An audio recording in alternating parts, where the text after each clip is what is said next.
अखन सब सुन रहा छी मिथिला म्यूजिक बाय सीधा कैंपस चौक से होते सबेरे सैया नहीं हर जेबै पैसा निकालबै एटीएम से। होते सबेरे सैया नहीं हर जेबै पैसा निकालबै एटीएम से। आ सैया बेदर्दी संगे नहीं जेते देवरे संगी जेबै अपाची से। आ सैया बेदर्दी साथे नहीं जेते देवरे संगी जेबै अपाची से। आ सैया बेदर्दी संगे नहीं जेते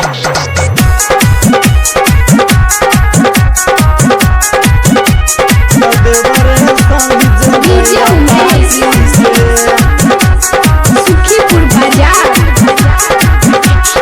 की करब सैया इतना पैसा कमाई के। चलू साथ ले चलू मेला घुमाई के। मेला घुमाई के की करब सैया इतना पैसा कमाई के। चलू साथ ले चलू मेला घुमाई के। मेला घुमाई के गोपिया बुझू हम बतिया पैसा निकाले एटीएम से। आ सैया बेदर्दी संगे नहीं जेते देवरे संगी जेबै अपाची से। आ सैया बेदर्दी साथे नहीं जेते देवरे संगी जेबै अपाची से। आ सैया बेदर्दी संगे नहीं जेते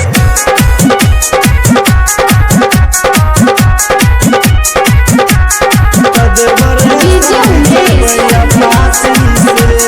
सुखीपुर बाजार बहुर साल कही के ना संगवा घुमाइला। एहो साल लागता कि राजा जी नहीं जाइबा। बहुर साल कही के ना संगवा घुमाइला। एहो साल लागता कि राजा जी नहीं जाइबा। विक्रम सुदीप प्रमोद कही के चल जब कौनो एटीएम से। आ सैया बेदर्दी संगे नहीं जेते देवरे संगी जेबै अपाची से। आ सैया बेदर्दी साथे नहीं जेते देवरे संगी जेबै अपाची। होते सबेरे सैया नहीं हर जेबै पैसा निकालबै एटीएम से।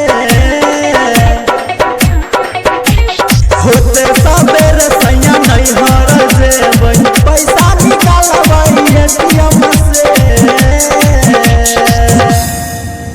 आ सैया